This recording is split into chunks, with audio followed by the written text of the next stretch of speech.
Praise the Lord, hallelujah, जय मसीह की। आज के लिए बाइबल का वचन भजन संहिता 130 का 5 अध्याय, जिसमें लिखा है, मैं यहोवा की बाट जोहता हूँ, मैं जी से उसकी बाट जोहता हूँ और मेरी आशा उसके वचन पर है।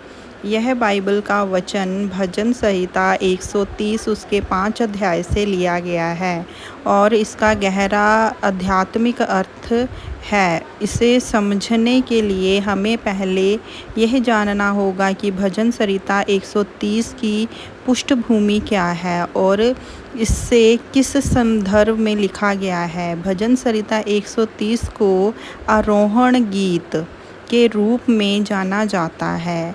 यह उन गीतों में से एक है जिसे इज़राइली लोग यरूशलेम की यात्रा के दौरान गाया करते थे।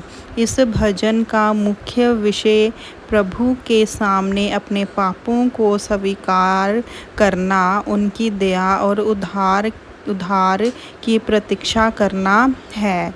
भजनकार, जो शायद राजा दाऊद हैं, जहाँ उनके दुख, पापों की गहराई और उन पापों के लिए परमेश्वर की क्षमा की प्रार्थना कर रहे हैं। अब वाक्य 130 के 5 अध्याय पर ध्यान देते हैं, जहाँ भजनकार कहते हैं, मैं यहोवा की बाट जोहता हूँ, मैं जी से उसकी बाट जोहता हूँ और मेरी आशा उसके वचन पर है।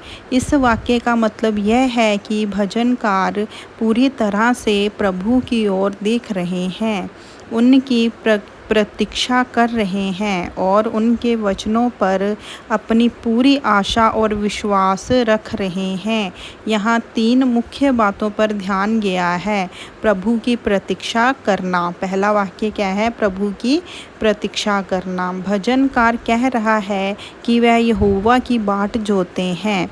इसका अर्थ यह है कि धैर्यपूर्वक और विश्वास के साथ प्रभु की सहायता और मार्गदर्शन की प्रतीक्षा कर रहे हैं। जीवन में कई बार हमें कठिनाइयों, समस्याओं और पापों के भार का सामना करना पड़ता है। ऐसे समय में हम तुरंत समाधान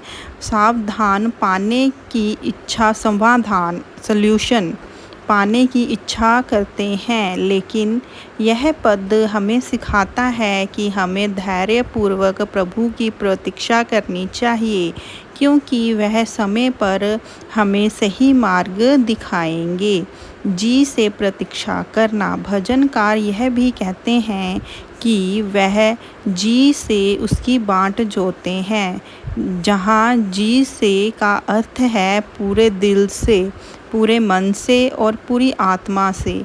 यह प्रतीक्षा केवल एक बाहरी प्रतीक्षा नहीं है, बल्कि यह उनके पूरे अस्तित्व की गहराई से आने वाली प्रतीक्षा है। यह उस आंतरिक विश्वास और दृढ़ता का संकेत है जो किसी व्यक्ति को प्रभु के प्रति होता है। प्रभु के वचन पर आशा रखना। भजनकार यह भी कह रहे हैं कि उनकी आशा प्रभु के वचन पर है। प्रभु के वचन में यह सभी आशाएं और वादाएं हैं जो उन्होंने अपने लोगों से किए हैं, जहां उन वादों पर आधारित कर रहे हैं जो परम सत्य और विश्वासजनक है।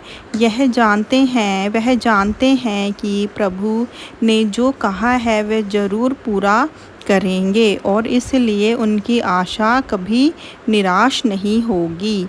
अंत में यह वाक्य हमें यह सिखाता है कि जीवन में जब भी हम कठिनाइयों, निराशा या पाप के बोझ से दबते हैं, तो हमें प्रभु की ओर देखना चाहिए, पूरे दिल से उनकी प्रतीक्षा करनी चाहिए और उनकी वाणी पर विश्वास रखना चाहिए। प्रभु हमेशा हमारे साथ हैं और यदि हम उनकी प्रतीक्षा करते हैं, उनके वचनों पर आशा रखते हैं, तो वह हमें सही समय पर सही मार्ग दिखाएंगे और हमारे जीवन को नई दिशा देंगे। आमीन।